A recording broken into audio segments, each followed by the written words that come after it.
எல்லாருக்கும் ஆண்டவராக இயேசு கிறிஸ்து நாமத்தினால அன்பின் வாழ்த்துக்களை தெரிவித்துக் கொள்கிறேன். எல்லாரும் ஆண்டவர்களை சந்தோஷமாக இருப்பீங்க அப்படின்னு சொல்லி நான் நம்புகிறேன், விசுவாசிக்கிறேன். ஆண்டவர் வேதம் சொல்லுகிறது, கர்த்தரை தேடுகளுக்கோ ஒரு நன்மையும் குறைபடாது என்று ஆண்டவர் சொல்லியிருக்கிறார். துதித்தலே இன்பமும் ஏற்றதுமாய் இருக்கிறது என்று ஆண்டவர் சொல்லியிருக்கிறார்.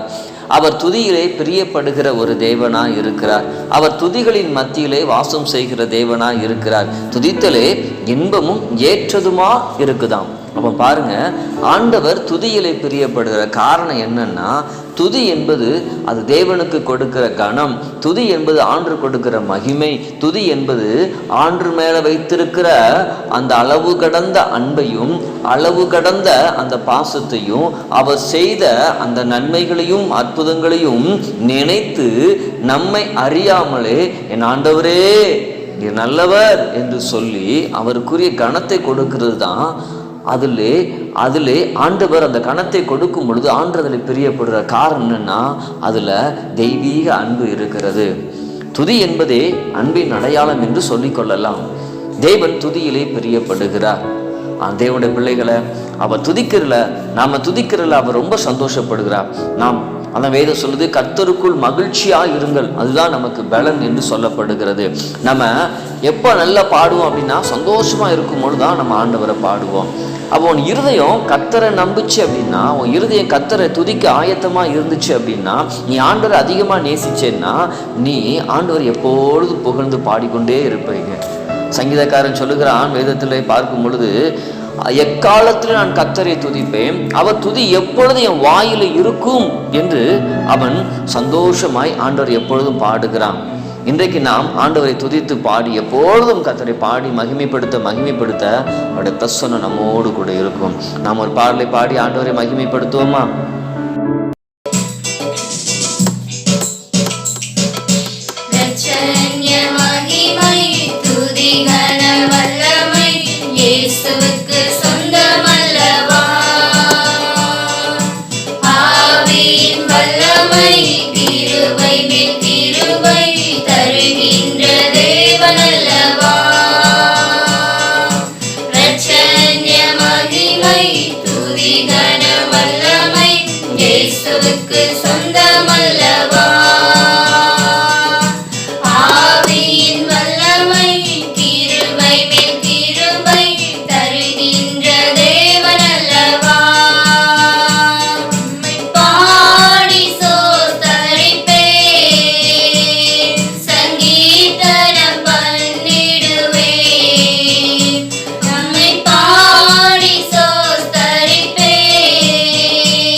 பாடுவே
கண்மணி போல காத்திட்டதாலே பாடுவேன் அல்லேலூயா.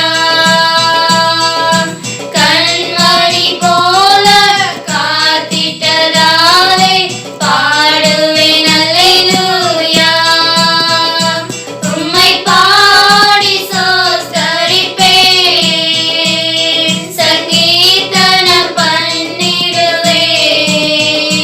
உம்மை பாடி சோஸ்தரிப்பேன், சங்கீர்த்தனம் பண்ணிடுவேன். உம்மிலே என்றும் மகிழ்ந்திடுவேன், உம்மிலே என்றும் மகிழ்ந்திடுவேன். இரட்சண்ய மகிமை துதி கன வல்லமை இயேசுவுக்கு சொந்தமல்லவா. ஆவியின் வல்லமை கிருபை மேல் கிருபை தருகின்ற தேவன் அல்லவா. சாலேமின் ராஜா நீரே, சமாதானக்காரனரே. சாலேமின் ராஜா நீரே, சமாதானக்காரனரே. ஷாலோம் என்றாலே சமாதானம் தானே, பாடுவேன் அல்லேலூயா. ஷாலோம் என்றாலே சமாதானம் தானே, பாடுவேன் அல்லேலூயா. உம்மை பாடி சோஸ்தரிப்பேன், சங்கீர்த்தனம் பண்ணிடுவேன். உம்மை பாடி சோஸ்தரிப்பேன், சங்கீர்த்தனம் பண்ணிடுவேன். உம்மிலே என்றும் மகிழ்ந்திடுவேன், உம்மிலே என்றும் மகிழ்ந்திடுவேன். இரட்சண்ய மகிமை துதி கன வல்லமை இயேசுவுக்கு சொந்தமல்லவா. ஆவியின் வல்லமை கிருபை மேல் கிருபை தருகின்ற தேவன் அல்லவா. மரணத்தை வென்றவரே,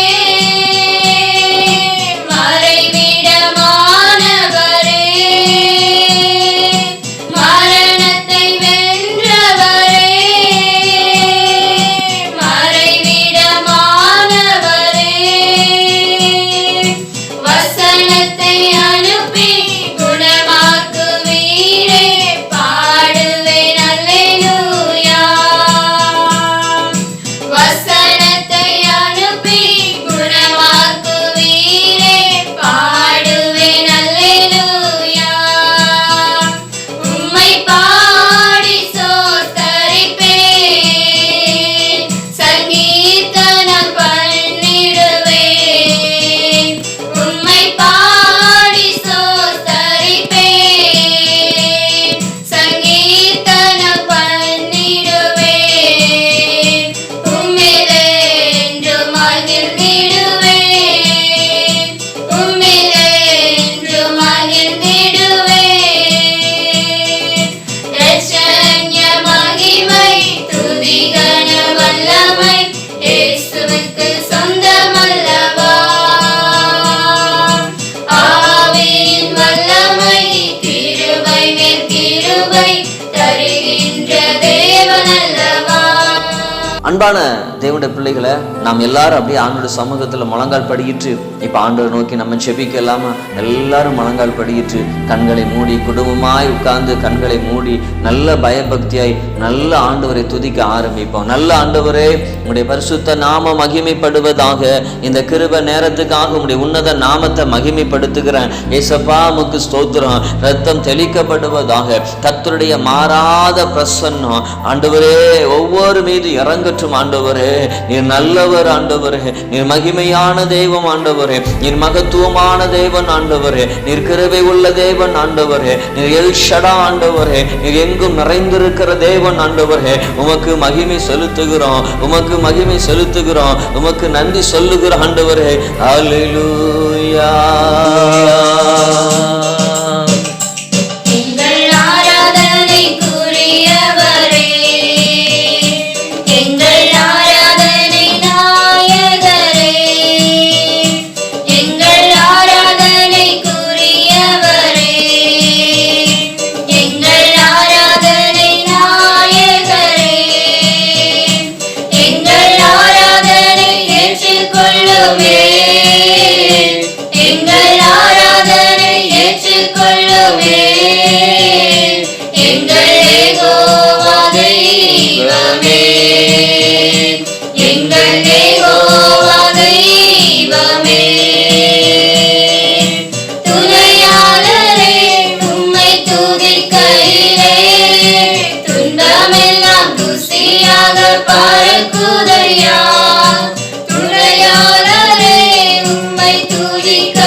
ஆண்டவரே, ஆண்டவரே உயிரடைய செய்வீராக ஆண்டவரே. உன்னத பலத்தினால ஒவ்வொருவரும் எடை கட்டுவீராகப்பா. உம்முடைய உன்னத மகிமை, உன்னத மகிமை அப்பா இந்த பிள்ளைகள் மீது இறங்குற்ற ஆண்டவரே.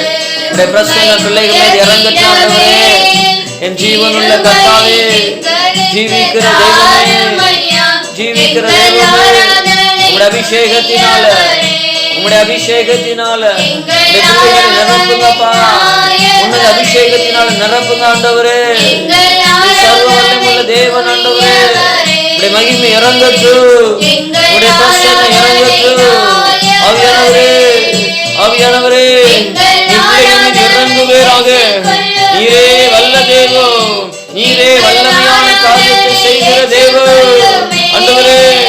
ஒவ்வொருவருக்கு துணையாக நின்று ஆண்டவரே தீமையை நன்மையாய் முடிய பண்ணுகிற தேவன், துக்கத்தை சந்தோஷமாய் மாற பண்ணுகிற தேவன், உம்முடைய மகிமை இறங்கட்டும், மகிமை இறங்கட்டும், மகிமை இறங்கட்டும், ஒவ்வொரு மீதும் பிரசன்னம் இறங்கட்டும்.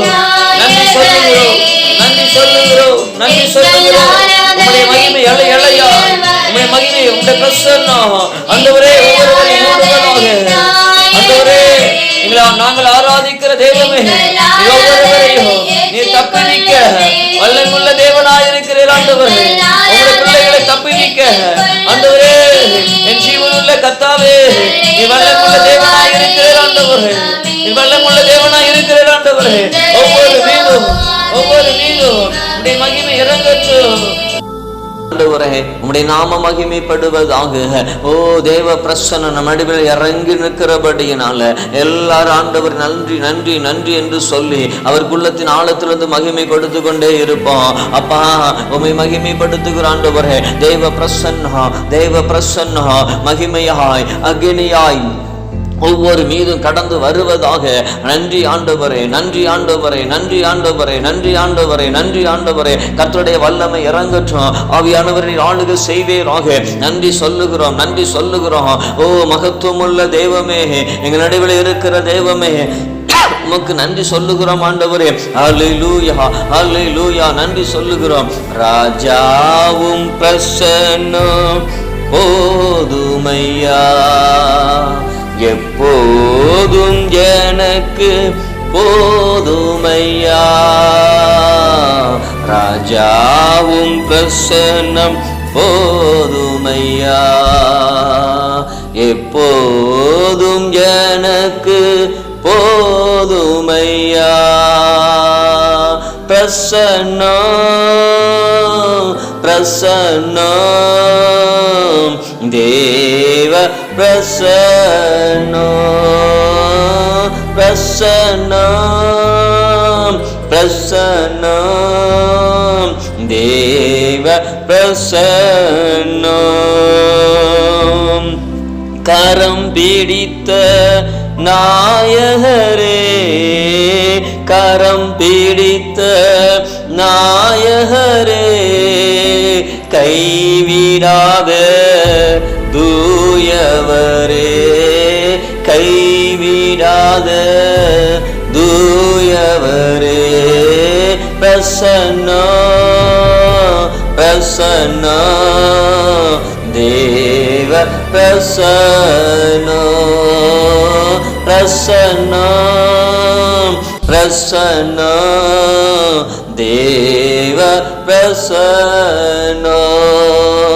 அவருடைய மாறாத பிரசன்னம், அந்த மகிமையின் பிரசன்னம், அந்த கிருபையின் பிரசன்னம் உங்கள் நடுவில் பிரசன்னமாக இருக்கிற ஆண்டவரே, கரங்களை தட்டி நன்றி சொல்லுவோமா, நன்றி சொல்லுவோமா. நன்றி ஆண்டவரே, நன்றி ஆண்டவரே, நன்றி ஆண்டவரே. ஒவ்வொரு மேலும் தேவ மகிமை இறங்குகிறது, ஒவ்வொரு மீதும் கர்த்தருடைய வல்லமை இறங்குகிறது, ஒவ்வொரு மீதும் தேவனுடைய பிரசன்னம் அலை அலையாய் அலை அலையாய் தேவனுடைய மகிமை பிரசன்னம் அக்னியாய் ஒவ்வொரு மேலும் இறங்குகிறது. பெற்றுக்கொள்ளுங்க, பெற்றுக்கொள்ளுங்க, பெற்றுக்கொள்ளுங்க, பெற்றுக்கொள்ளுங்க, பெற்றுக்கொள்ளுங்க, பெற்றுக்கொள்ளுங்க. கர்த்தருடைய மகிமை, கர்த்தருடைய மகிமை, கர்த்தருடைய மகிமை, தேவ பிரசன்னம் ஒவ்வொருவரையும் தொடுகிறதற்காக நன்றி ஆண்டவரே. இந்த துதிக்கிற அந்த நேரத்துல, மகிமை உண்மையாய் ஆராதிக்கிற அந்த நேரத்துல, ஆமென், கர்த்தருக்கு ஸ்தோத்திரம். உடைய கட்டுகள் உடைக்கப்படுவதாக, உடைய பலவீனங்கள் மாறுவதாக, அந்த நுகத்தடிகள் இயேசுவின் நாமத்தினால முறிக்கப்படுவதாக, முறிக்கப்படுவதாக, முறிக்கப்படுவதாக. இந்த பவர் ஆண்டவரே, என் தேவாவியானவரே, மகிமையின் பிரசன்னம் ஒவ்வொருவரையும் ஆட்கொள்வதாக, ஒவ்வொருவரையும் தொடுவேராக, கிருபையின் கரத்தை கொண்டு தொடுவேராக. நன்றி ஆண்டவரே, நன்றி ஆண்டவரே. ஒவ்வொருவரையும் ஆண்டவர் தொடுகிறதற்காக நன்றி சொல்லுகிறேன் அப்பா. நீ வெட்கப்பட்டு போவதே இல்லை, நீ ஒரு நாளும் வெட்கப்பட்டு போவதே இல்லை. உன் வெட்கத்தனைக்கு பதிலாக உனக்குள்ள இருக்கிற கலக்கம், நான் என்ன செய்ய போகிறேன் என்று சொல்லி உன்னை பார்த்து, உன் முகத்தை பார்த்து கர்த்தர் சொல்லுகிறார், நீ ஒருபோதும் வெட்கப்பட்டு போவதில்லை. உன் வெட்கத்தனைக்கு பதிலாக நான் உனக்கு இரட்டிப்பாய் தருவேன். நீ கலங்கி நின்று இருந்த நாளுக்கு பதிலாக, நீ துயரத்தோடு சாம்பல் இருந்த நாளுக்கு பதிலாக உனக்கு நான் சிங்காரத்தை தருவேன். நீ கலங்காமலும் நீ பயப்படாமலும் நீ விசுவாசம் உள்ளவர்களா இருங்க. நிச்சயமாகவே நீ வெட்கப்பட்டு போவதில்லை. நல்ல தகப்பனே, எல்லாரையும் ஆசீர்வதிங்க, காத்துக்கொள்ளுங்க. நன்மை இருக்கட்டும். தொடர்ந்து வார்த்தை கொண்டு பேசுங்க. கிருபை இருப்பதாக உமக்கு ஸ்தோத்திரம். ரத்தஞ்சம் இயேசுவின் நாமத்தில் செபிக்கிறோம் நல்ல பிதாவே. ஆமென். God bless you.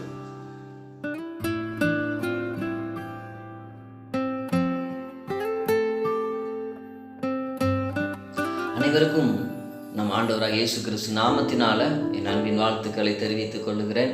கர்த்தர் உங்களை ஆசீர்வதிப்பாராக. நாம் கர்த்தருடைய வார்த்தைக்கு நேராய் நாம் கடந்து போகலாம். மத்தேயு எழுதின சுவிசேஷ புஸ்தகம் 12ஆம் அதிகாரம் 36வது வசனத்தை வாசிக்க கேட்போம். மனுஷர் பேசும் வீணான வார்த்தைகள் யாவையும் குறித்து நியாய தீர்ப்பு நாளிலே கணக்கு ஒப்புவிக்க வேண்டும் என்று உங்களுக்கு சொல்லுகிறேன். இங்கு வேதம் சொல்லுகிறது, கணக்கு ஒப்புவிக்க வேண்டும் என்று உங்களுக்கு சொல்லுகிறேன் என்று இங்கு ஆண்டவர் சொல்லி எச்சரிக்கிறதை பார்க்க முடிகிறது. நாம் ஆண்டவருக்கு கணக்கு ஒப்புவிக்க வேண்டுமா? வேதம் சொல்லுகிறது, யாவற்றையும் குறித்து நியாய தீர்ப்பின் நாளிலே கணக்கு ஒப்புவிக்கணுமா? என்ன நாளில் அப்படின்னா, நியாய தீர்ப்பின் நாளில் நம்ம ஆண்டவருக்கு கணக்கு ஒப்புவிக்கணுமா?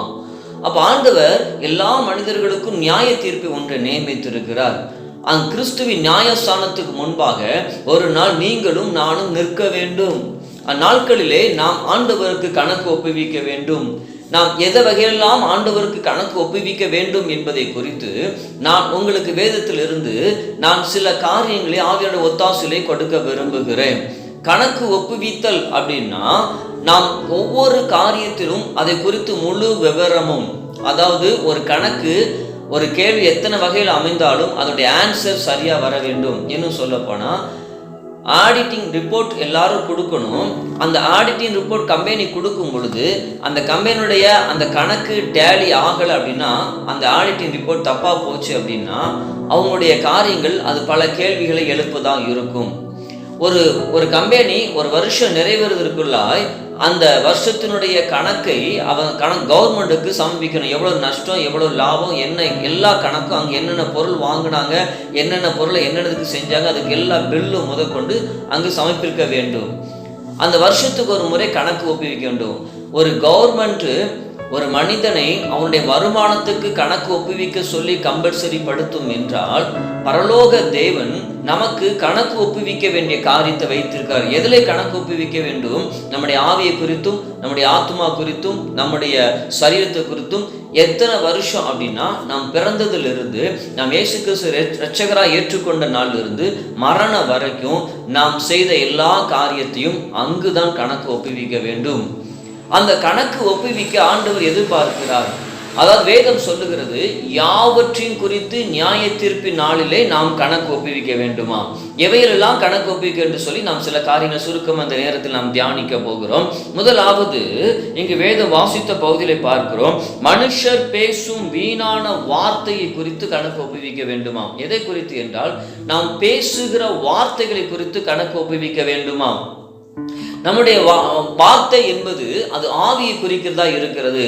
வாயின் மூலம் புறப்படுகிற அது ஆவி என்பது உயிரை குறிக்கிறது. ஒரு வார்த்தை வரணும்னா உயிர் இருந்தால் தான் வார்த்தை வரும். அப்போ இந்த வாயிலிருந்து புறப்படுகிற வார்த்தைகள் ஒவ்வொன்றுக்கும் நாம் கணக்கு ஒப்புவிக்க வேண்டுமா? இன்னும் சொல்ல போனா, வீணான வார்த்தைகளை குறித்து நாம் கணக்கு ஒப்புவிக்க வேண்டுமா ஆண்டவர் சமூகத்தில்? நம்முடைய வாயில் வேதம் சொல்லுகிறது, மனுஷன் நாவின் கீழ் கொடிய விஷம் இருக்கிறது என்று சொல்லப்படுகிறது. இந்த நாவானது சுக்கானுக்கு, கப்பல் இருக்கிற சுக்கானுக்கு ஒப்புமையா சொல்லப்பட்டு இருக்கிறது. இந்த நாவின் கீழே கொடிய விஷம் இருக்கிறது என்று வேதம் சொல்லுகிறது. இந்த நாவை நாம் ஜாக்கிரதையாய் காத்துக்கொள்ள வேண்டும். அநேக தேவனுடைய பிள்ளைகள் இயேசுவை ஏற்றுக்கொண்டு இருக்கிறார்கள், ஆனால் அவருடைய ஆவியை குறித்து அவர்கள் ஜாக்கிரதையாய் இருப்பது இல்லை. அவருடைய ஆவியை குறித்து கர்த்தருக்கு கணக்கு ஒப்புவிக்கணும். தங்கள் பேசுகிற ஒவ்வொரு வார்த்தைகளும் கர்த்தருக்கு கணக்கு ஒப்புவிக்க வேண்டும். ஆனால் ஒரே வாயிலிருந்து துதி புறப்படுது, அதே வாயில் இருந்து சாபம் புறப்படுது, அதே வாயில் இருந்து குறை சொல்லுதல் புறப்படுகிறது. அது மாத்திரமல்ல, பிறரை சபிப்பதும், குறை சொல்லுவதும், பிறரை தூற்றி கொண்டு திரிவதும், பிறரை குறித்து அபாண்டமான பொய்களை பேசுவதும், அதே வாயானது உள்ளதை சொல்லாமல் இல்லாததை அது இருக்கிறதை போல காமித்து பேசுகிறது. பொய்யை உண்மையாக்குறது, உண்மையை பொய்யாக்குகிறது. எத்தனை வார்த்தைகள் வாயிலிருந்து துணிகரமாய் பேசுகிறோம். நாம் வாயிலிருந்து புறப்படுகிற ஒவ்வொரு வார்த்தைகளும் பதிவு செய்யப்படுகிறது பரலோகத்தில். நாம் பேசுகிற ஒவ்வொரு வார்த்தைகளுக்கும் கணக்கு ஒப்புவிக்க வேண்டும். நாம் இந்த வாயினாலே பிறரை காயப்படுத்துகிறோம், பிறரை வேதனைப்படுத்துகிறோம், பிறரை துக்கப்படுத்துகிறோம், பிறரை அள வைக்கிறோம், பிறருடைய மனசு தாங்க முடியாத அளவுக்கு வார்த்தைகளை உபயோகப்படுத்துகிறோம். நீங்களும் சரி, நானும் சரி, நாம் இந்த வார்த்தை கணக்கு ஒப்புவிக்க வேண்டும் என்பதனாலே நாம் வார்த்தையிலே நாம் கவனமாக இருக்க வேண்டும். நம்முடைய வார்த்தையை குறித்து நாம் கவனமாக இருக்கணும். வாயிலிருந்து இருதயத்தை சிந்திச்சுதான் வாயில வார்த்தை வருது. அங்கு நினைவுல அது இருதயத்துல வரும்பொழுதே கர்த்தர் ஸ்தோத்திரம், அந்த வார்த்தை நீங்க கண்ட்ரோல் பண்ணணும். வாயில வார்த்தை வந்துட்டு அப்படின்னா அது பதிவு செய்யப்பட்டது. அப்போ நாம் பேசுகிற வார்த்தை குறித்து நாம் மிகுந்த கவனமாக ஜாக்கிரதையாக இருக்க வேண்டும். 37ஆம் வசனம் சொல்லுகிறது, நான் வாசிக்கிறேன். ஏனெனில் உன் வார்த்தையினாலே நீதிமான் என்று தீர்க்கப்படுவாய், அல்லது உன் வார்த்தையினாலே குற்றவாளி என்று தீர்க்கப்படுவாய் என்று வேதம் சொல்லுகிறது. அப்போ மனிதன் பேசுகிற வார்த்தையினாலே அவன் நீதிமான் என்றும் குற்றவாளி என்றும் அவன் தீர்க்கப்படுகிறானா? அப்போ நம்ம வார்த்தையில கவனமா இருக்கணும். சில சொல்ல அவன் கோபக்காரன்பா, அவன்கிட்ட போய் நீங்க பேசாதீங்க. சில சொல்ல அவன் அறிவில்லாம பேசிடுவான், அவன்கிட்ட பேசிடாதீங்க. அவன் கெட்ட கெட்ட வார்த்தையா பேசிடுவான், அவன்கிட்ட போய் பேசிடாதீங்க. அப்போ ஒரு மனிதனுடைய வார்த்தை கொண்டு அவன் நீதிமானா அல்லது அவன் குற்றவாளி என்று தீர்க்க முடியும்.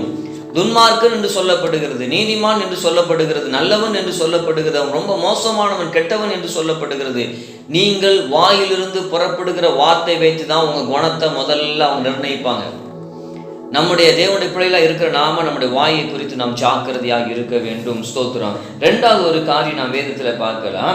2 கொரிந்தியர் 11ஆம் அதிகாரம் 2வது வசனத்தை நாம் வாசிக்க கேட்கலாம். நான் உங்களை கற்புள்ள கன்னிகையாக கிறிஸ்து என்னும் ஒரே புருஷனுக்கு ஒப்பு கொடுக்க நியமித்தபடியால் உங்களுக்காக தேவ வைராக்கியமான வைராக்கியம் கொண்டிருக்கிறேன். இங்கு பக்தன் சொல்லுகிறான், தேவ வைராக்கியமான வைராக்கியம் நான் கொண்டிருக்கிறேன் என்று சொல்லுகிறான். கற்புள்ள கன்னியாகிய கிறிஸ்து என்னும் ஒரே புருஷனுக்கு ஒப்பு கொடுத்த நியமித்தபடியால், நாமெல்லாம் கிறிஸ்துவுக்கு ஒப்பு கொடுக்கும்படி பரிசுத்த கன்னியாக ஒப்பு கொடுத்திருக்கிறபடியினால தேவ வைராக்கியமான வைராக்கியம் கொண்டிருக்கிறேன் உங்களுக்காக என்று சொல்லி, அப்போ தேவனுடைய பிள்ளைகள் நம்முடைய பரிசுத்த ஜீவியத்தை குறித்து கர்த்தருக்கு நாம் கணக்கு ஒப்புவிக்க வேண்டும். நாம் பரிசுத்த கன்னியாக நாம் பரலோகத்திற்கு செல்ல வேண்டும். ஒருவன் திருமணத்திற்கு முன்பாக ஒரு பெண்ணானவள் அவள் பரிசுத்தமாய் இருந்தால்தான் திருமணத்திற்கு எல்லாரும் சம்மதிப்பார்கள். இதே போல நம்முடைய வாழ்க்கையில நம்முடைய பரிசுத்தம், நம்முடைய வாழ்க்கையில குற்றங்கள் இராதபடி, கற்பு கெடாதபடி நாம் பரிசுத்தத்திலே நம்மை சுத்தவானாய் நம்மை காத்து கொள்ள வேண்டும். அதை குறித்து நாம் கர்த்தருடைய நியாயத்தீர்ப்பு நாளிலே கணக்கு ஒப்புவிக்க வேண்டும். நீங்கள் நியமித்திருக்கப்பட்டு ஒப்பு கொடுத்திருக்கிறபடினாலே எங்கள் வேதம் தெளிவாய் சொல்லுகிறது, ஒப்பு கொடுக்க நியமித்தபடியால். அப்போ நியமிக்கப்பட்டிருக்கிறோம். ஆனால் திருமணம், மணவாளன் மணவாட்டியோட திருமணம் நமக்கு மத்திய ஆகாயத்திலே நாம் இயேசு கிறிஸ்து நாட்களில் நமக்கு அவர் வருகிற நாள் வரைக்கும் நாம் நியமிக்கப்பட்டிருக்கிறோம் என்பதை மறந்துவிடக்கூடாது. அதனால அந்த வருகை நாள் 10 கன்னிகள் ரெடியா இருந்தாங்க. இதோ ஆண்டவர் வருகிறார் என்று சொல்லும் பொழுது 5 கன்னிகள் ஏற்றுக்கொள்ளப்பட்டாங்க, 5 கன்னிகள் கைவிடப்பட்டார்கள். அப்போ அவங்க ஏன் கைவிடப்பட்டாங்கன்னா ஆயத்தமாகல. நாம் ஆயத்தமாகல அப்படின்னா, பரிசுத்தத்துல சரியா இருக்கலைன்னா கைவிடப்பட்டு போவோம். ஏன்னா நியமிக்கப்பட்டிருக்கிறோம். அழைக்கப்பட்ட அநேகர், தெரிந்து கொள்ளப்பட்ட சிலர் தான். அப்போ அழைக்கப்பட்டிருக்கிற, தெரிந்து கொள்ளப்பட்டிருக்கிற நாம, நியமிக்கப்பட்டிருக்கிற நாம அந்த நாள் வருகிற வரைக்கும் நம்மை பரிசுத்தமாய் நாம் காத்து கொள்ள வேண்டும்.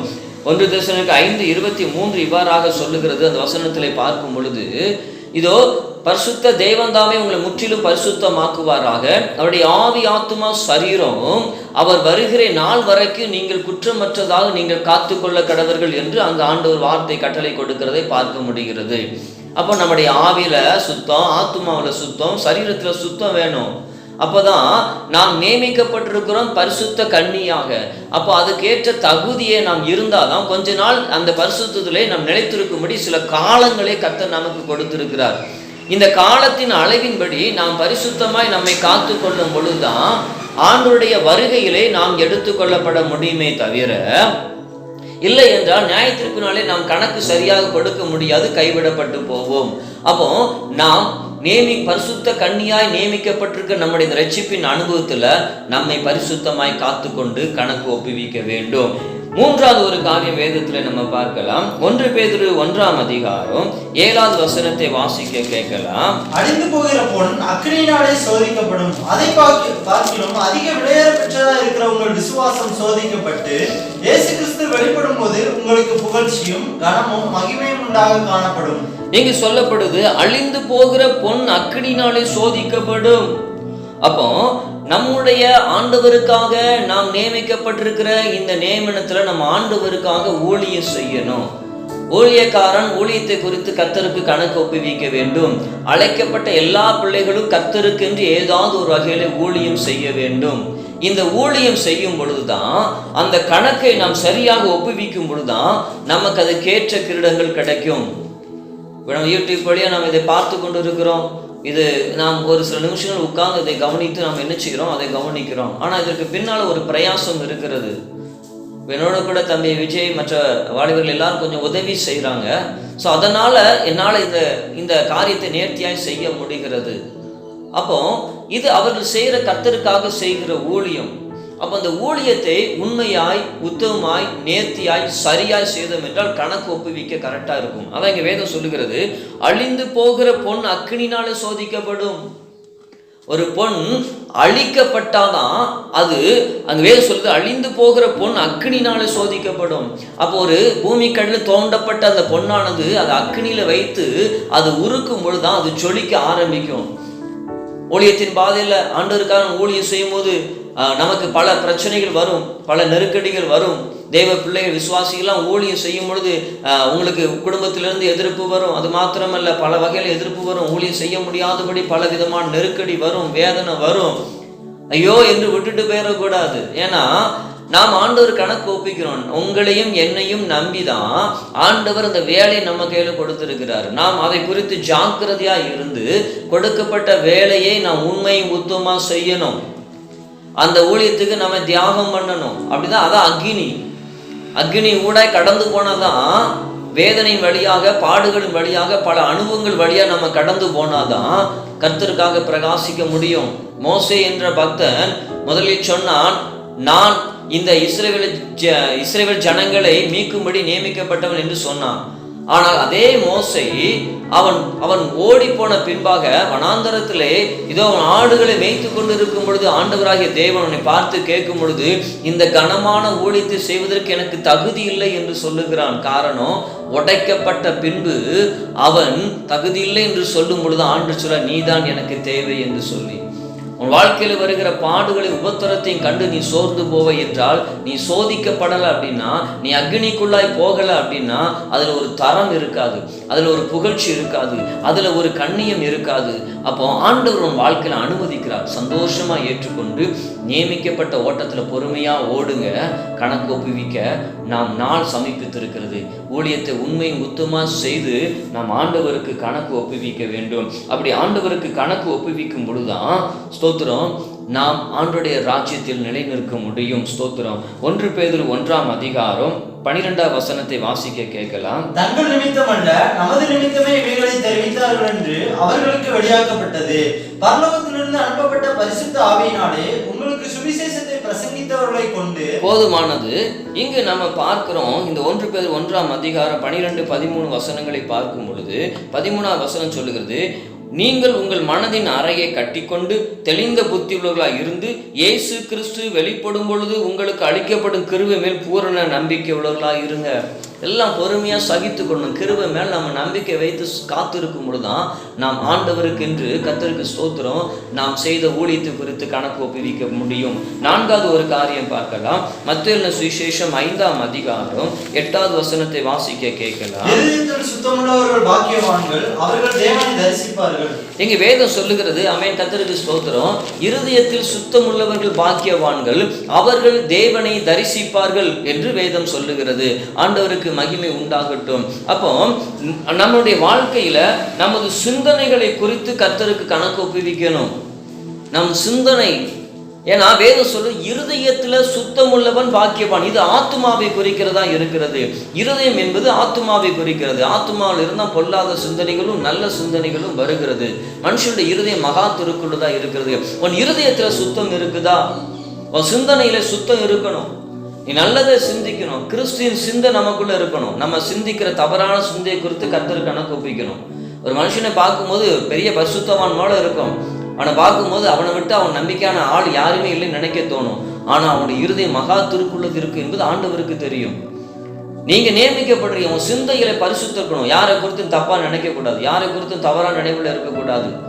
உன் சிந்தனையிலே சுத்தம் இருக்க வேண்டும். வேதத்தோர் வசனத்தை பார்க்கலாம். 119 சங்கீதம் 113 வசனத்தை வாசிக்க கேட்கலாம். வீண் சிந்தனைகளை நான் வெறுத்து உமது வேதத்தில் பிரியப்படுகிறேன். இங்கு சொல்லுகிறான், வீண் சிந்தனைகளை வெறுத்து உம்முடைய வேதத்துல நான் பிரியப்படுகிறேன் அப்படின்னு சொல்றான். அப்போ நம்முடைய வாழ்க்கையில வீணான சிந்தனைகள் எல்லாம் நாம் வெறுத்து விட்டு வேதத்துல பிரியப்படணும். வேதத்தை அதிகமா நேசிக்கணும். ஏன்னா கிறிஸ்துவின் சிந்தை உங்களை தரித்து கொள்ள கடவர்கள். நமக்குள்ள என்ன சிந்தை இருக்குன்னா கிறிஸ்துவின் சிந்தை அப்படின்னு என்ன, கிறிஸ்துவின் சாயல்ல மாறத்தக்கதான, இயேசுவை போல மாறத்தக்கதான சிந்தனை இருக்கணும். அப்போ கிறிஸ்துவை நமக்குள்ள தரித்து கொள்ளணும்னா வேதமே வெளிச்சம். அந்த வார்த்தை தேவனா இருக்குது, அந்த வார்த்தை கிறிஸ்துவா இருக்குது. அந்த வார்த்தை தான் கிருபையும் சத்தியமாக இருக்கிறது. அப்ப நமக்குள்ளே உலாவுன்னா இந்த வார்த்தை நமக்குள்ள தியானித்தாதான், இது மேல பிரியமா இருந்தாதான், இதே மாதிரி நடந்தா மாத்திரம்தான் நாம சிந்தையிலே பரிசுத்தமா இருக்க முடியும். அப்ப நாம் மனதுல சிந்திக்கிற சிந்தனைகளை குறித்து நியாய தீர்ப்பு நாள்ல கணக்கு ஒப்புவிக்கணும்.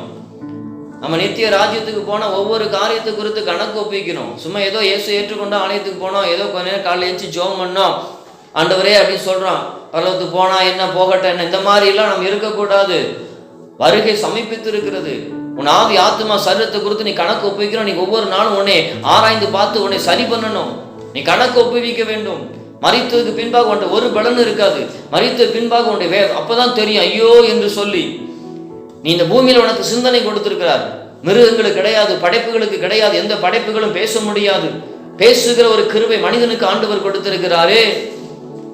ஆண்டவனுக்கு சிந்திக்கிற திறனை கொடுத்திருக்கிறாரே. மற்றவைகள்லாம் சிந்தித்தாலும் செயல்பட முடியாது. சூரிய நட்சத்திரங்களை படைத்திருக்கிறார். அதுக்கு நியமிக்கப்பட்ட ஒரு கம்ப்யூட்டர் போல ஆண்டு அதில் என்ன கட்டுப்பாடு வச்சிருக்கோ அதன்படி தான் சுத்திக்கிட்டே இருக்கணுமே தவிர தானா சுயமா எதுவும் செய்ய முடியாது. ஆனா நமக்கு சிந்தையை கொடுத்து சுயசித்தை கொடுத்து நீ எதை செய்யணும் செய்யக்கூடாதுங்கிற பரீட்சை நமக்கு முன்னால வைக்கிறாரு. நீ எதை தெரிந்து கொள்ளுகிறாய்? உன் சிந்தையை குறித்து நீ கணக்கு ஒப்புவிக்க வேண்டும். மறந்து போனீர்களோ? தேவ பிள்ளைகளை, நாம் சிந்தனைகளை பரிசுத்த இருக்கணும். கிறிஸ்துவின் சிந்தை நமக்குள்ளே நாம் தரித்து கொள்ள வேண்டும்.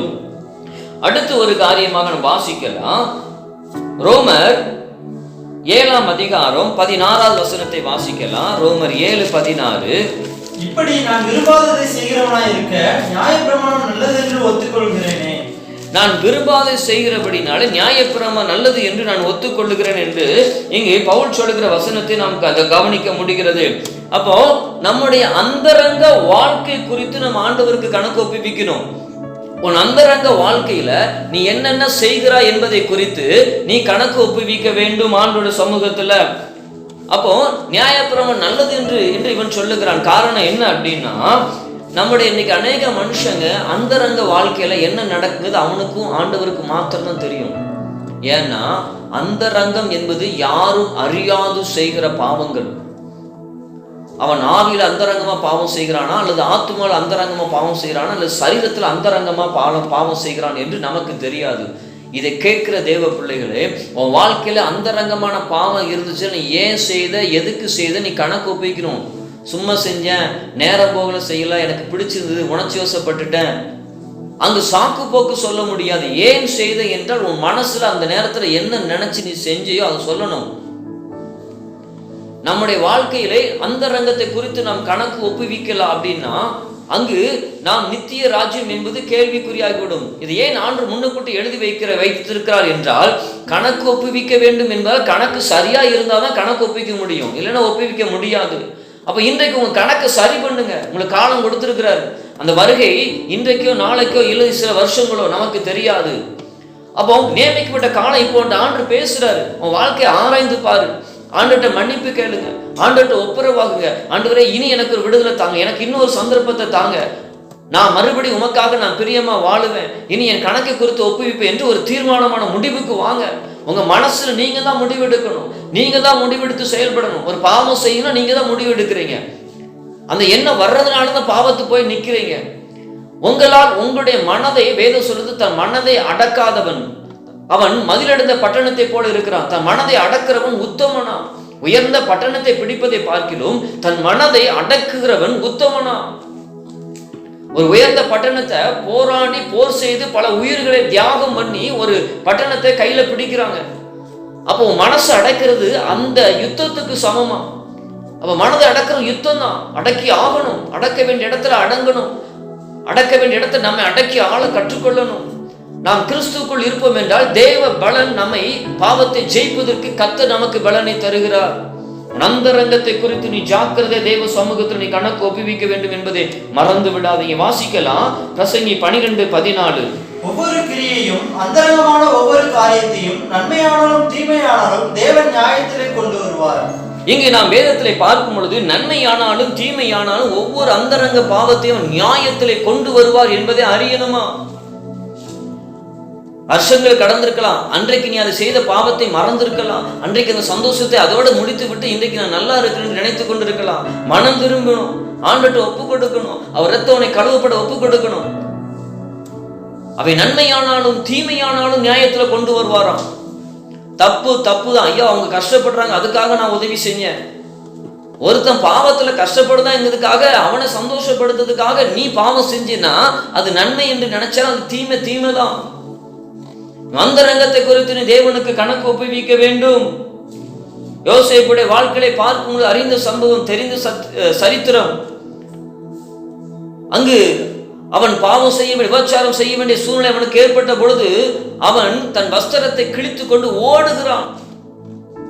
தேவனுக்கு விரோதமாய் நான் பாவம் செய்வது எப்படி என்று அவன் தேவ வார்த்தைக்கு நடுங்குறவனாய் காணப்பட்டான். அவன் இருதயத்துல வேத வசனம் இருக்கணும், அந்த வார்த்தை உள்ளத்துல பேசணும். எல்லா மனுஷனுக்கும் அவனுடைய வாழ்க்கையில் எல்லா சந்தர்ப்ப சூழ்நிலை வரும் பொழுது விலக கற்றுக்கொள்ளணும், ஓட கற்றுக்கொள்ளணும், மனதை அடக்க கற்றுக்கொள்ளணும். நீ மனதை அடக்க விட்டால், ஓட விட்டால், நீ நின்று கொண்டு இருந்தால், தாவீது யுத்தத்துக்கு போக வேண்டியவன். ஆனா அவன் யுத்தத்துக்கு போக வேண்டியவன் பால்கனியில இருந்து உலாவினபடினால்தான் அவன் பாவம் செஞ்சான். நிக்க வேண்டிய இடத்துல நிக்கல, போக வேண்டிய இடத்துக்கு போகலன்னா பிரச்சனை தான். உன் அந்தரங்கத்தை குறித்து நீ ஜாக்கிரதையா இருக்கணும். 1 கொரிந்தியர் 6:18 வாசிக்கலாம். வேசித்தனத்திற்கு விலகி ஓடுங்கள், மனுஷன் செய்கிற எந்த பாவமும் சரீரத்திற்கு புறம்பா இருக்கும். அப்போ போதுமானது. இங்க பார்க்கிறோம், வேசித்தனத்துக்கு விலகி ஓடுங்கள், சரீரத்துக்கு புறம்பாக எந்த பாவத்தை செய்தாலும் அது பாவம் தான். உன் சரீரத்துல நீ விலக வேண்டிய இடத்துல விலகி போயிடணும். உன் சரீரத்துல நீ விலகலைன்னா அங்கு வேசித்தனம் பாவம் என்று வேதம் சொல்லுகிறது. உன் சரீரத்தை நீ சுத்தமா காத்துக்கோங்க. எல்லா மனுஷனுக்கும் பவுல் சொல்வது போல எல்லாம் அணிவிக்க எனக்கு ஆசை உண்டு, எல்லாம் எனக்கு அணிவிக்க எனக்கு தகுதி உண்டு, ஆனால் எல்லாம் எனக்கு தகுதி ஆகாது என்று சொல்லி தன் மனதை அடக்க, அவன் மனதை அடக்கி ஜெயிக்கிறான். இந்த பூமியை நம்ம எதனால அணிவிக்கலாம், நம்ம யார் தடுக்க முடியும்? ஆனால் வசனம் என்பது சத்தியம் என்கிறபடினால அது நமக்காக நியமிக்கப்பட்டிருக்க பாதை, நம்ம தேடி வருகிற காரியம். அதுல நம்ம ஜாக்கிரதையா இருக்கணும். அவ எல்லாம் வாழ்க்கையில வரும். நீ விலகி போனா உன் இடத்துல வரும் பொழுது நீ விலகி போகணும். உன்னை எது தேடி வருதோ அந்த பாவத்தை விட்டு நீ ஓடி போகணும். நீ தேடி போக வேண்டியது தேவ சமூகம், தேவனுடைய வார்த்தையை தேடி போகணும். நீ தேவனை சார்ந்து கொள்ளணும். நீ நலமானதை தேடி போகணும். உனக்கு இல்ல அந்த சந்தோஷம் தான் வேணும் அப்படின்னா நித்திய ஜீவனை இழந்துருவோம். கர்த்தருக்கு ஸ்தோத்திரம். அடுத்த ஒரு காரியமா பார்க்கலாம். கலாத்தியர் 6:7 வசனத்தை வாசிக்க கேட்கலாம். மோசம் போகாதிருங்கள், தேவன் தம்மை பரியாசம் பண்ண விட்டார், மனுஷன் எதை விதைக்கிறானோ அதையே அறுப்பான். அப்ப தேவன் பரியாசம் பண்ண ஓட்டா, மனுஷன் எதை விதைக்கிறானோ அதைத்தான் அவன் அறுப்பானா. தன்னை ஒரு நாளும் பரியாசம் பண்ண விட மாட்டாராம். இன்றைக்கு நமது நோக்கங்களை குறித்து தேவனுக்கு கணக்கு ஒப்புவிக்கணும். நீங்க 8வது வசனத்தை வாசிக்க கேட்கலாம். கலாத்தியர் 6:8. தன் மாம்சத்திற்கென்று விதைக்கிறவன் மாம்சத்தினால் அழிவை அறுப்பான், ஆவிக்கென்று விதைக்கிறவன் ஆவியினாலே நித்திய ஜீவனை அறுப்பான். அப்ப மாமிசத்துக்கென்று நீ விதைக்கிறாயா இல்லது ஆவிக்குரிய காரியத்துக்கு என்று நீ விதைக்கிறாயா? உன் நாட்களை நீ எந்த விதை விதைக்கிறாய்? தேவனுக்காக விதை விதைக்கிறாயா, அல்லது மாமிசத்துல பாவம் செய்வதிலும் பாவத்துல நேரத்தை போக்குவதும் உன்னுடைய வாழ்க்கையெல்லாம் உன் ஆவியை திருப்திப்படுத்துவதும் ஆத்மாவை திருப்திப்படுத்தும் சரீரம் மாமிசத்துக்கு தேனிப்படத்தக்கதா மாமிசத்தை நீ திருப்திப்படுத்தலுமே உன் நாட்களை விதைச்சிட்டு இருந்தேன்னா உன் நோக்கங்களை குறித்து கர்த்தர் கணக்கு ஒப்பிக்கணும். நீ பிறந்த ஆண்டு உன்கிட்ட பேசினாரு, நீ எதை செய்திருக்கிறாய், வாழ்க்கை நீ எதை சாதித்திருக்கிறாய், நீ ஆவிக்குரிய நோக்கத்துக்காக நீ கடந்து போகிறாயா அல்லது நீ எந்த காரியங்களுக்காக நீ கடந்து போகிறாய்? ஆண்டவர் இடத்துல அது எதிர்பார்க்கிறார். நீ ஆவிக்குறிகளை விதைக்க கற்றுக்கொள்ளணும், ஆவிக்குறி வச்சிருக்கணும். என் பரிசுத்தமா வாழ்வதும் என் நோக்கம், பரிசுத்தம் தான் என் பேச்சு, பரலோகதான் என் மூச்சு என்று பக்தன் பாடுகிறதை போல உனக்குள்ள அப்படிப்பட்ட ஒரு வைராக்கியம் இருக்க வேண்டும். உனக்குள்ள அப்படிப்பட்ட ஒரு வைராக்கியம் இருக்க வேண்டும். அதுதான் ஆண்டு எதிர்பார்க்கிற காரியம். ஆவிக்குரிய நோக்கம் உனக்குள்ள இருக்கணும், பரிசுத்த வைராக்கியம் இருக்கணும். ஜெபத்துல உறுதியா நான் தரித்திருப்பேன், வேதம் வாசிக்கிறதுல உறுதியா தரித்திருப்பேன், நான் ஆராதனைக்கு போறதுல உறுதியா இருப்பேன், கர்த்தருடைய கட்டளை கீழ்ப்படிதல உறுதியா இருப்பேன். அந்த ஆவிக்குரிய வைராக்கியம் நமக்குள்ள இருக்கணும். வீணாக பிரயாசப்பட்டு வீணா போயிடக்கூடாது. மாமிசம் சாகணும், சுயம் சாகணும், நாம் கர்த்தருக்காக பிரகாசிக்கணும். தேவன் அதைத்தான் உங்களிடத்திலும் என்னிடத்திலும் இன்றைக்கு ஆண்டு எதிர்பார்க்கிறார். உன் நோக்கத்தை குறித்து நீ கர்த்தருக்கு கணக்கு ஒப்பிக்கணும். இல்ல எனக்கு அன்னைக்கு பணம் தேவை இருந்துச்சு, அதனால நான் பணம் போடிட்டே இருந்துட்டேன், என்னால ஜெபம் பண்ண முடியல, என்னால உங்ககிட்ட வர முடியல. நீ ஆவிக்குரிய குறித்து நீ சாக்கு போக்கு அங்கு சொல்ல முடியாது. எல்லாம் தேவனுடைய கரத்துல இருக்கு. நீ எதை விதைக்கிறாய்? அடுத்த ஒரு காரியமா நம்ம பார்க்கலாம். ரோமர் 14:12. ஆதலால் நம்மில் ஒவ்வொருவரும் தன்னை குறித்து தேவனுக்கு கணக்கு ஒப்புவிப்பான். அப்போ நல்ல கவனிங்க, உன் தாளந்துகளை குறித்து நீ கணக்கு ஒப்புவிக்கணும். நம்முடைய ஒவ்வொரு தாளந்துகளை குறித்தும் நாம் கர்த்தருக்கு கணக்கு ஒப்புவிக்கணும். ஆண்டவர் உனக்கு கொடுக்கப்பட்ட ஒவ்வொரு காரியத்திலையும் நீ எந்த அளவுக்கு நீ ஆண்டவர் இடத்துல கணக்கு ஒப்புவிக்கிறாய். சிலருக்கு நல்ல பாட திறமை கொடுத்திருப்பாரு, சிலருக்கு நல்ல சுவிசேஷம் ஊழியம் செய்ய திறமை கொடுத்திருப்பாரு, சிலருக்கு நல்ல டிராஸ் கொடுக்க திறமை கொடுத்திருப்பாரு, சிலருக்கு மற்றவங்க சுவிசேஷம் சாட்சி சொல்லுக்கு திறமை கொடுத்திருப்பாரு, சில சபைக்கு நல்ல வேலை செய்யற திறமை கொடுத்திருப்பாரு. ஆண்டவர் அந்த கிருபைகளை தாளந்துகளா உங்களுக்கு கொடுக்கிறாரு. அப்படி கொடுக்கும் பொழுது அதை நீ கர்த்தருக்காக உபயோகப்படுத்தல அப்படின்னா நீ ஆண்டவர் கணக்கு கொடுக்கணும். ஆண்டு ஒருத்தரிடத்தை தாழ்ந்து கொடுக்கும், ஒருத்தர் மண்ணில் புதைச்சி வைக்கிறான். முடிவு என்ன? அழுகை பற்கடிப்புள்ள இடத்துக்கு போ என்று அனுப்புறாரு. ஆண்டிடத்தை நீ பெற்ற கிருபை, உனக்கு ஆண்டு ஒரு ஞானம் கொடுத்திருக்காருன்னா உன்னுடைய தேவைக்கு மாத்திரமல்ல கர்த்தருடைய வேலை செய்வதற்கு தான் அந்த ஞானமும் கிருபையும் உனக்கு கொடுத்திருக்கிறாரு. நீ இன்னைக்கு ஆண்டிற்கா என்ன செஞ்சீங்க? இதுவரைக்கும் நீ ஆண்டிற்கா எதை சாதித்து இருக்கிறீங்க? உன் தாளந்துகளை நீ கர்த்தருக்காக உபயோகப்படுத்திருக்கிறாயா? உன் தாளந்துகளை ஆண்டருக்காக நீ செயல்படுத்திருக்கிறாயா? ஆண்டு இன்றைக்கு உன்னிடத்துல கேட்கிற உன் தாளந்துகளை நீ கர்த்தருக்காக உபயோகப்படுத்தணும். ஆண்டு கொடுத்த கிருபை யாரும் நஷ்டப்படுத்தாங்க. தேவ பிள்ளைகளை மூச்சு இருக்கிற வரையும் கர்த்தருக்காக உழைங்க. நமக்கு இளைப்பாறுது பரலோகத்தில் இருக்குது. இந்த பூமியில் நாம் கொஞ்ச நாட்கள் தான் வாழப்போகிறோம். இந்த நாட்கள் வரைக்கும் நம்ம உழைக்கணும், சம்பாத்தியம் பண்ணணும், குடும்பத்தை கவனிக்கணும், குடும்பத்துக்கு தேவையானதை செய்யணும். அதே நேரத்தில் ஆண்டவருக்கு ஸ்தோத்திரம், அதே நேரத்தில் கர்த்தருக்காக நம்ம செய்யணும். ஒன்றை செஞ்சுட்டு ஒன்றை விட்டுறக்கூடாது. நாம் இருமனமாக இருக்கக்கூடாது. ஒரு மனம் கர்த்தர் சொல்லுகிற செயல மாத்திரம் உறுதியாக இருக்கணும். கர்த்தருக்காக எதையாவது ஒன்று செய்யணும். கடைசியா ஒரு காரியத்தை பார்த்து நாம் நிறைவு செய்யலாம். லூக்கா 16:9 வாசிக்கலாம். நான் உங்களுக்கு சொல்லுகிறேன், நீங்கள் மாறும்போது உங்களை நித்தியமான வீடுகளிலே ஏற்றுக்கொள்வார் உண்டாகும்படி அநீதியான உலக பொருள்களால் உங்களுக்கு சிநேகிதரை சம்பாதியுங்கள். இங்கு அநீதியான பொருட்களினால நீங்க சிநேகிதரை சம்பாதிங்கள் என்று சொல்லப்படுகிறது. நமக்கு கொடுக்கப்பட்ட பணத்தை குறித்து ஆண்டோட கணக்கு ஒப்பிக்கணும். நீ பிறந்துறது மறிக்கிற வரைக்கும் நீ எவ்வளோ செலவு பண்ணினா, இப்போ உதாரணமாக உங்களுக்கு எவ்வளோ வருமானம் வருது, ஒரு மாதத்துக்கு நீ எவ்வளோ செலவு பண்ணுறீங்கன்னு சொல்லி நீங்கள் உங்கள் நோட்டில் சிலருக்கு அந்த பழக்கம் இருக்கும். அந்த வருஷம் முடிஞ்ச உடனே அந்த மாதம் ஒவ்வொரு மாதம் எவ்வளோ செலவு பண்ணியிருக்கான்னு சொல்லி டோட்டல் போட்டு பார்த்தோம்னா இந்த வருஷம் முழு நான் இத்தனை லட்சம் செலவு பண்ணியிருக்கிறேன், எதுலெல்லாம் செலவு பண்ணியிருக்கேன் அப்படின்னு பார்த்தோம்னா அந்த லிஸ்ட்டில் எடுத்து தனித்தனியாக பிரித்து பார்த்தோம்னா இந்த காரியங்களுக்கு இவ்வளோலாம் நான் செலவு பண்ணியிருக்கேன் அப்படின்னு சொல்ல முடியும். ஒரு மனிதனுக்கு வீடு தேவை, அவங்களுக்கு தேவையான வசதியான பொருட்கள் தேவை. ஆனால் ஆண்டவர் உனக்கு கொடுத்த பணத்தை வேதம் சொல்லுது 10ல் 1 பங்கு நீ கர்த்தருக்கு கொடுக்கணுமா? ஆண்டு கேட்ட அந்த 1 பங்கு கூட இன்றைக்கு அநேகர் கொடுக்கிறது இல்லை. புதிய ஏற்பாட்டில் சொல்லப்படுது, நீ ஆண்டவருக்கு உதாரணத்துவமாய் நீ கொடுக்கணுமா, சந்தோஷத்துடன் கொடுக்கணுமா? ஆனால் இன்றைக்கு அதுவும் கொடுக்கறது இல்லை. சில இன்னைக்கு 10 ரூபா ஆண்டு கொடுக்க சந்தோஷப்படுதாங்க. ஏதோ காணிக்க போட்டுன்னு ஆண்டுக்கு போடணும். புதிய ஏற்பாட்டில் பழைய ஏற்பாடு கட்டளை எப்படி சொல்லுது, புதிய ஏற்பாடு கட்டளை எப்படி சொல்லுது, சில உபதேசங்கள்லாம் இன்றைக்கு வந்து கொண்டு இருந்தாலும் நீ ஆண்டவருக்காக என்னத்தை கொடுத்திருக்கிறாய்?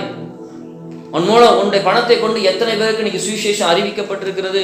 இன்றைக்கு ஒரு பணத்தை கொண்டு இன்றைக்கு கர்த்தருடைய ஊழியம் எந்த அளவுக்கு ஆசீர்வதிக்கப்பட்டிருக்கிறது?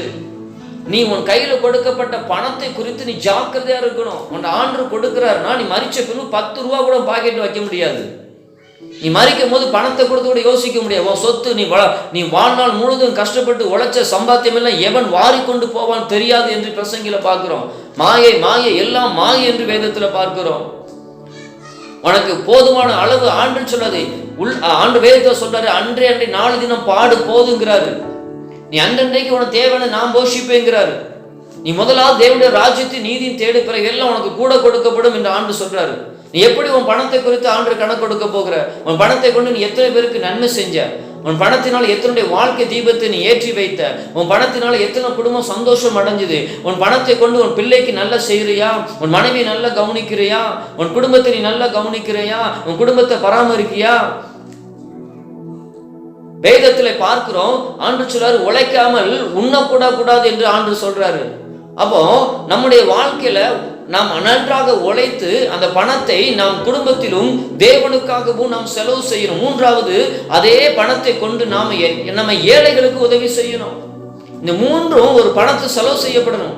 நீ லட்ச கணக்கில் பேங்க்ல போட்டு வைக்கிறது, நகையா நீ வாங்கி வைப்பது தப்பு இல்லை. தேவையானதுக்கு வைத்து கொண்டு உன்னால ஆசீர்வதிக்க நீ உன் மனதில் இடம் கொடுத்தேன்னா, நான் சொல்றேன், நீ செத்த பெருமும் உன்னுடைய சொத்தை அபகரிக்கிறதுக்கு இருக்கிற பிள்ளைகளை பார்க்கிலும் நீ செய்த நன்மை நீ இறந்த பண்பு கூட உன் பின்னால எனக்கு செஞ்சிருக்காங்க நன்மை, அதுக்காக மோத்த பார்த்துட்டு வரும் சொல்லி ஒரு கூட்டம் வரும். ஆனா வாங்குற பிள்ளை உன்னை மறைமோ எப்பண்டா கொண்டு அடக்கம் பண்ணலான்னு காத்துட்டு இருப்பாங்க. இதுதான் உலகம். இன்னைக்கு உன் பிள்ளை மேல உயிரா இருக்கலாம், பாசமா இருக்கலாம். ஏன்னா இன்னைக்கு அவனுக்கு தனி சுதந்திரம் கொடுக்கப்படல. சுதந்திரம் நீ அவங்க நாடி போகும்போது தெரியும். சொல்லுகிற காரியம் என்றால் பிள்ளைக்கு செய்ய வேண்டிய செய்யுங்க கடமைய. அதே நேரம் நீ ஆண்டவருக்கும் நீ உன் பணம் செலவு செய்யப்பட வேண்டும். அதே நேரத்துல நீ ஏழைகளுக்கும் நன்மைக்கு எதுவும் பணத்தை நீ செலவு செய்யணும். நீ போகும்பொழுது உன் கணக்கு சரியா இருக்கணும். நான் 8 லட்ச ரூபாய் சம்பாத்தியம் பண்ண, குடும்பத்துக்கு ஒரு பகுதி, ஆண்டுக்கு ஒரு பகுதி, ஏழைகளுக்கு ஒரு பகுதி நான் நன்றாக செஞ்சிருக்கிறேன் சொல்லி உனக்கு கணக்கை டேலி பண்ணிட்டு போகணும். நீ சொத்தெல்லாம் 1000 பத்திரத்தை 100 பத்திரத்தை எல்லாம் பிள்ளைகளுக்கு 100 கையெழுத்து நீ போட்டுட்டு என் பிள்ளைக்கு செய்ய வேண்டிய கடமையெல்லாம் பத்திரத்தை நல்லபடியா முடிச்சுட்டு நீ அப்படி நிறைவா சாப்பிடுறது உனக்கு பரலோகத்துல என்ன மேன்மை கிடைக்க போகிறது? ஆண்டவர்கிட்ட எதிர்பார்க்கிற காரியம், நீ கர்த்தருக்காக என்ன செய்த, உன் குடும்பத்துக்கு நீ என்ன செய்த, நீ ஏழைகளுக்கு உன்னை கொண்டு எத்தனை குடும்பங்கள் ஆசீர்வதிக்கப்பட்டது? தெய்வ பிள்ளைகளை, பணத்தை குறித்து நீ கர்த்தர் கணக்கு ஒப்புவிக்க வேண்டும். நீ கணக்கு ஒப்புவிக்க வேண்டிய காரியங்களை குறித்து நீ ஜாக்கிரதையாகிடும். முதலாவது உன் பரிசுத்த ஜீவியத்தை குறித்து நீ கணக்கு ஒப்புவிக்க வேண்டும். 2வது ஊழியத்தை குறித்து நீ கணக்கு ஒப்புவிக்க வேண்டும். உன் சிந்தனைகளை குறித்து நீ கணக்கு ஆண்டுக்கு ஒப்புவிக்க வேண்டும். உன் வாயின் வார்த்தைகளை குறித்து நீ ஆண்டவருக்கு கணக்கு ஒப்புவிக்க வேண்டும். இன்றைக்கு எப்படி கணக்கு ஒப்புவித்துக் கொண்டிருக்கிறாய்? உன் அந்தரங்க பாவத்தை குறித்து, உன் நோக்கத்தை குறித்து நீ கர்த்தருக்கு கணக்கு ஒப்புவிக்கணும். உன் சுபாவங்களை குறித்து நீ கர்த்தருக்கு கணக்கு ஒப்புவிக்கணும். அது மாத்திரமல்ல, உன் தாளந்துகளையும் பணத்தையும் குறித்து நீ கர்த்தருக்கு கணக்கு ஒப்புவிக்கணும். கணக்கு கொடுக்கணும். தேவ பிள்ளைகளை, உங்களை ஆராய்ந்து உன் கணக்கை இன்னைக்கு சரி பண்ணுங்க. கணக்கை டேலி பண்ணுங்க. சரியா கணக்கு போட்டு அந்த கணக்குப்படி வாழ்க்கை நடத்துங்க. உனக்கு ஒரு பற்றாக்குறை வராது. நீ கணக்கு உன் குடும்ப நடத்த கணக்கு போடுறீங்க, இவ்வளவு யோசிக்கிறீங்க. பரலோகத்து போவதற்கு உங்க கணக்கு சரியா இருக்கணும். பரலோக புக்கு உங்களுக்கு புக்கை புரட்டி பாருங்க. கர்த்தர் உங்களை பார்த்து கொண்டிருக்கிறார். நியாயத்திற்கு நாள் நாம் எல்லா நியாயத்திற்கு முன்பாக ஒரு நாள் நிற்கணும். கண்களை மூடி ஜெபிக்கலாம். நல்ல தகப்பனே, ஆண்டவரே, இந்த வார்த்தையை கேட்கிற ஒவ்வொரு கரத்தில் ஒப்புக் கொடுக்கிறேன். ஆண்டவரே, கிறிஸ்து நியாயசனத்துக்கு முன்பாக ஒரு நாள் கணக்கு ஒப்புவிக்க வேண்டும் என்று நீ பேசின வார்த்தையின்படி ஆண்டவரே, நாங்கள் உம்முடைய வருகை நாளுக்கு ஆயத்தப்படும்படியாக எங்கள் கணக்குகளை சரி பண்ணி அந்த கணக்குகளுக்கு நாங்கள் உங்களிடத்துல உண்மையாய் ஒப்புக் கொடுக்க இன்றைக்கு எங்கள் ஆவி ஆத்மா சரீரத்தை சரி பண்ண உதவி செய்யுங்க. வந்திருக்கிற எல்லாரையும் ஆசீர்வதிங்க. வாழ்க்கையில அற்புதம் நடக்கட்டும். ஆசீர்வதிங்க. இயேசுவின் நாமத்தில் ஜெபிக்கிறோம் நல்ல பிதாவே. ஆமென், ஆமென். God bless you. கர்த்தர் ஆசீர்வதிப்பார்.